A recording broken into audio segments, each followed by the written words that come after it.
Hello and welcome. You're listening to Skipping Through Theatre. This is a podcast where we celebrate the magic of performance, from the unforgettable musicals and the powerful plays to the TV shows we can't stop talking about, and the behind-the-scenes stories that bring it all to life. It's about the laughter, the drama, and the moments that stay with us long after the curtain falls. So settle in and let's dive into today's episode.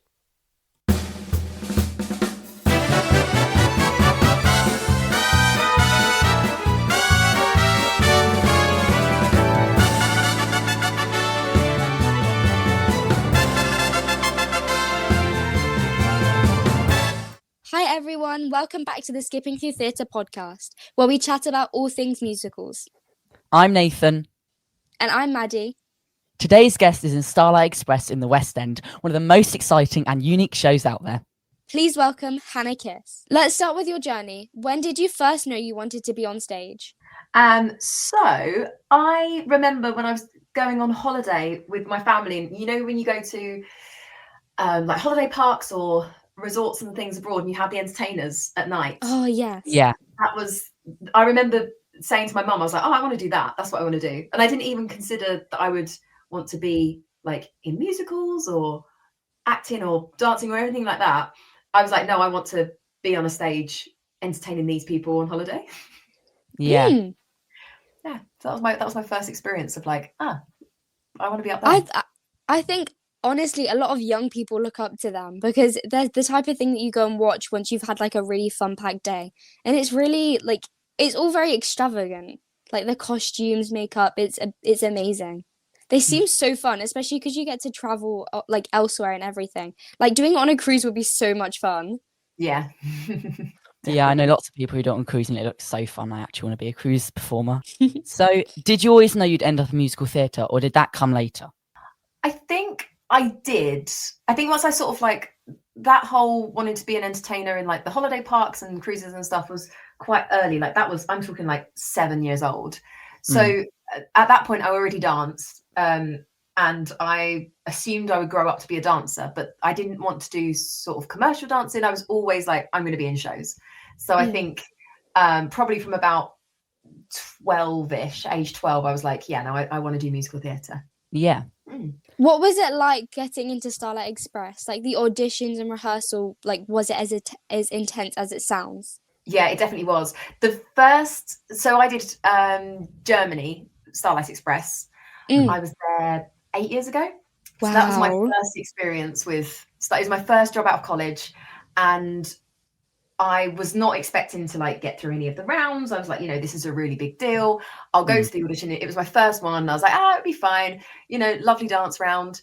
And it was intense. And you sort of go, but are you going to do this on roller skates? Because the whole thing was in trainers, and you do like floor work and leaps and stuff. And I'm thinking, wow, how am I going to have wheels on my feet? But anyway, it sort of went through like 3 or 4. I think it was 4 or 5 rounds, and you get asked to dance, then you sing, then you go back to dance, then you sing more, then you sing things from the show. And I think at each round I was always surprised to be like, oh, they want me back. That's exciting. And that sort of lasted for a week, but I then didn't hear for maybe 2 months. I think I was quite late being cast. Wow. And I'd sort of forgotten about it and had been going to other auditions, and got the call from my agent. She was like, yeah, no, you're going to Germany, you're doing Starlight Express. And I was like, what? That's amazing. That must have been insane. Yeah, it was mad. I remember putting the phone down and I was like, I don't know what to do. So I just called my mum and I was like, and she could hear in my voice that something was up, and she started panicking. She's like, what's wrong? I was like, I'm going to be in Starlight Express. I'm going to be a roller skater. And at that point as well, which I think is still the case in Germany, they don't test you with your roller skating skills. You don't have to be able to skate beforehand. In London, you do a roller skating round, but it's not to see if you can roller skate. It's just more to see like how confident you are and how you take to it. And I think if you go in and you're sort of like really scared of everything, it's a bit like that's not really going to work in your favor. And it's not the job for everyone. But yeah, it was, the audition process is fairly long. And then the rehearsals and things, the skate school is 3 months, 6 days a week, all day. And that was so intense. Performing in another country must be really fun. Did you have to learn German? The show was in German. So all Oh, of the wow. singing and stuff, yeah, it was like, how? Do you know that thing where you're 'cause I don't speak German. Well, I do now a bit, but I didn't when I got there. And it's that sort of thing, like if you forget a line, you can't make it up because you don't know the language. And Well, Yeah. I'd find that crazy, so isn't it? scary. That's so... Yeah, if you blank, you can't just go, I'm going to say something along these lines because you don't know the words. Yeah. Oh So my that was always God. How quite did hard. But you... we had phonetics lessons. Okay. Yeah, So I was so we had gonna a one say, to one like, every week. how did you get around? Did you have other people who spoke like English and German? Or Yeah, the company predominantly works in English over there, but then a lot of the like crew and stage team and stuff, they're all German, but they'll speak English. And then really, when you're in Europe, most people speak English anyway. So I did learn German while I was there, and I was very good at like conversing and going into banks and shops and stuff and using my German. But when we first got there, it was quite nice that actually most Europeans do speak English. A bit lazy, isn't it? yeah. Yeah, and for anyone who hasn't seen it, how would you describe the show in just a few words? Okay, I would say it's extravagant, camp, very camp, and I would just say impactful. It's absolutely bonkers. Yeah. It Extravagant, is. impactful, and camp. Yeah, I did Just see it in every... London a few weeks ago. And Yeah, it I was have really as fun. well. It's one of Yeah. my favorite West End shows I've ever been to see, and it was honestly, I I remember me and my parents, as soon as we got out of it, the only thing we were like singing that whole night or like humming to ourselves was actually the Starlight Express songs, and we were it was so fun. It's one of the things that gets stuck in your head, but like a really good stuck in your head. Yeah, And the Yeah. it's so outfits catchy. are amazing. Yeah, Yeah. they're amazing. They're quite big. Exactly. That must So have big. taken ages to get ready. Yeah, we can't put our costumes on our own. So we have this sort of a wardrobe team backstage that are amazing, and they help us at every hurdle. And if you think I think there's 26 of us on stage, and almost every character needs help getting into their costume because there's just so many Yeah. parts to it. Yeah, it's That's quite a small mad. cast compared to other shows like Wicked with all the ensemble, and then Starlight Express is just like... Yeah, I think so, and I think that's because there's we don't have. I mean, we have an ensemble, but they're all named characters. So the ensemble are the 5 engines and the 4 components. So there are nine ensemble members, but because you know every single one of their names, they all get introduced. There's not sort of like a chorus of people Yeah. sort of standing singing back into a song, you know. Yeah. The skating is obviously a huge part of it. How tough was it learning to perform on wheels? It was really tough. It was it's one of those things that now I've got the skill, it's great. It's like riding a bike. Once you've learned to skate, it's great. And it was really easy coming back into London once I'd learned how to do it in Germany. But when you first learn, it's really tricky because as you know, as performers, we're good at what we do and we're confident in our ability, and we go, yeah, I can do a double pirouette, or I can sing a top C, or whatever else. And suddenly you're in a room where you're not very good at something. You're a complete beginner, and there's 20 other people also going through that struggle. So it's quite tough mentally, I think. Obviously it's physically really exhausting, and you fall over all the time, you've got bruises all over you, and you do take a battering physically, but I do think mentally learning to roller skate in that environment's really tricky. I mean, obviously we're looked after, and everything's catered, and that's very much in everyone's minds when you're learning to roller skate. But yeah, I do think going back to suddenly not being very good at something's really hard for performers. Yeah, especially because it's quite like a tedious process. Like it's not something you can pick up immediately. Like you need to give it time. Absolutely. I think we were doing you do 3 months, 6 days a week, and it's like usually 10 till 5 or 10 till 6 every day. Wow. And that once you get these sort of 3 weeks in and the excitement's worn off, and you're sort of going, oh God, I've got to do this, and I have to be able to sing at the same time. I have to sort of not be frowning or have my tongue out while I'm concentrating. I've got to learn all these words. It can be quite grueling. But the reward of when you get, you unlock a new move, or you just level up in some sort of way, is so rewarding. It's a really unique experience going to skate school. Yeah, and I was really impressed by the skating when I went to see it in London. I was like waiting for someone to fall over, and it didn't happen. So it was No. amazing.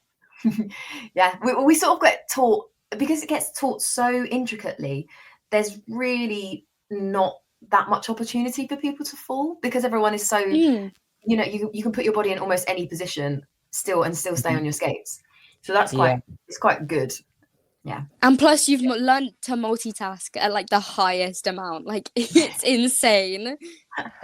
It's like a lot of pressure. Like you're in the high pressure situation that's like, you know, don't just have to dance and sing and act at the same time. We're going to put 8 wheels on your feet and hope for the best.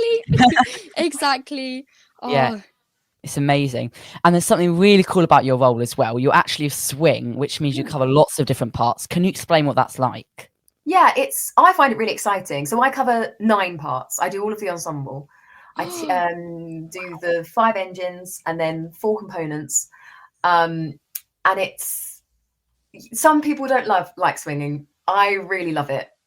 I think it's such a challenge every day. I mean, most of the time you get a bit of a heads up on who you're going to be each day. And I guess averagely, maybe we do like 4 to 6 shows a week. Most of us swings. It's quite busy. Wow. More so than other shows, I think. But then obviously you get the odd one that you're thrown on mid-show, and you've just got to crack on, get the skates on, off you go. You're suddenly being a character you've not been for 3 months. Yeah, it's a lot. I'm lost for words.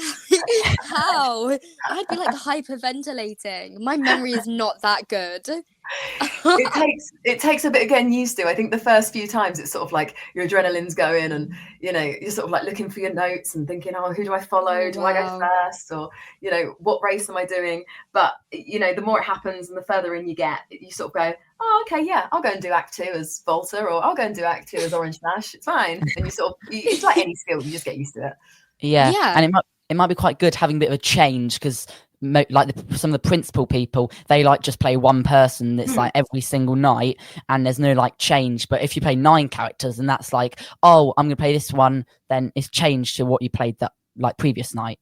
Yeah, absolutely. This is the first job that I've been a swing on. When I was in Germany, I was wrench, but I covered a few other people. I was the on-stage swing, but this is the first time I'm a backstage swing, and I really like it. I think it would be hard for me now to go back to be first cast and do the same role every night, just because I've had this taste of like, oh, you'll be doing something different every day. Yeah, I think a lot of people question how you keep the tracks in your head, but we all know that they're so catchy. So it's I think everyone's got a different way of doing it. I'm quite visual, so I am quite good at, I can imagine the tracks and where people go, which I know is going to send a few people listening off the edge, because some swings are like, how can you do it without, you know, looking at any notes? And then some people have everything written out, you know, in paragraphs and words or bullet points, and then some people have maps where they draw the positions on the stage. That's a good idea. Yeah, it is really good. And then you can like color code it, and you can sort of be like, oh, once I've gone to that, you can draw your path.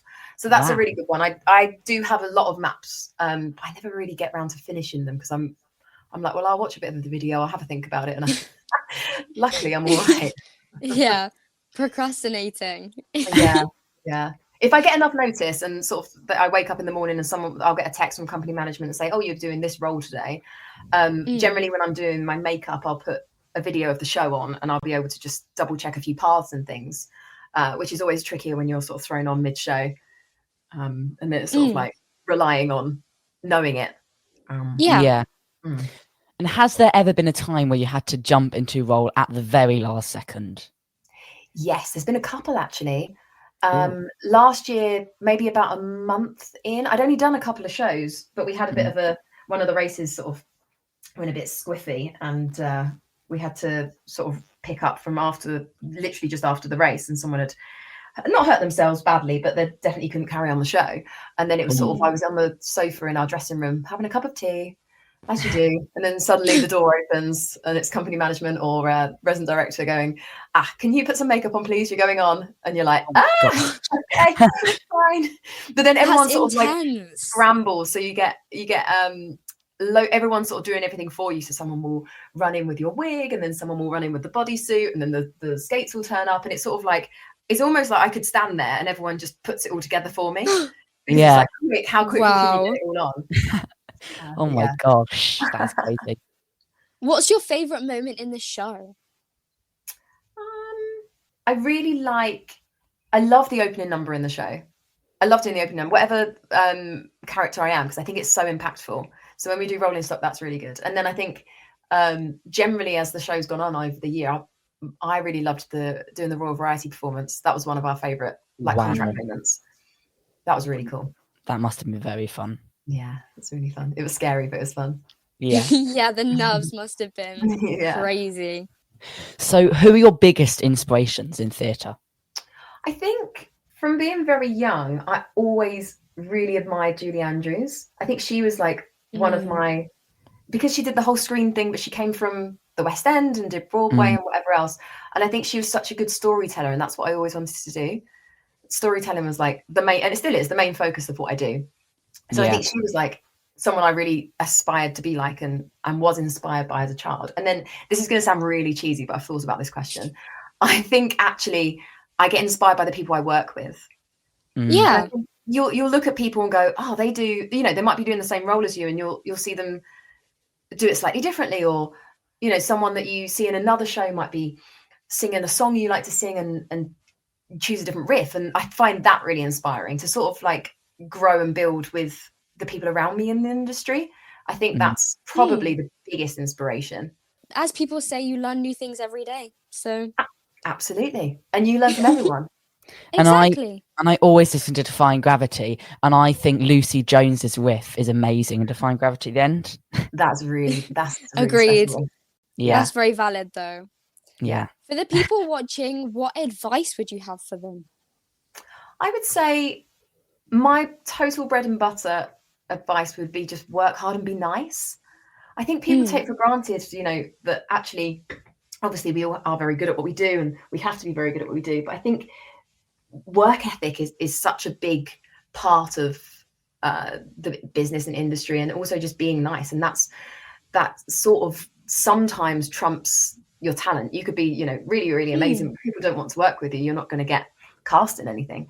And I think the way I came into Starlight London was through recommendations, and that I think really says a lot for the way the industry works. That someone said, oh, we need another swing, and someone on the team said, oh, why don't you call Hannah, she's nice to work with, and does a good job and whatever else. So I think I always say to people, just be nice, because you don't know who you're working with is going to get you a job in the future.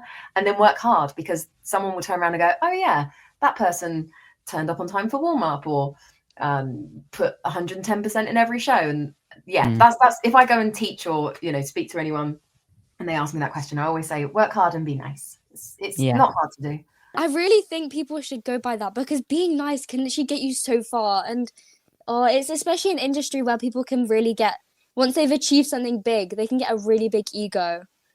Well, they think quite a lot of themselves, and being nice can just I think there's also with that as well, like there will also always be an assumption if you do something big, or if you get a big role, or if you're featured in something quite heavily, people will always assume that you're going to get a big ego as well. So then you almost have to work harder to be like, no, I am genuinely nice.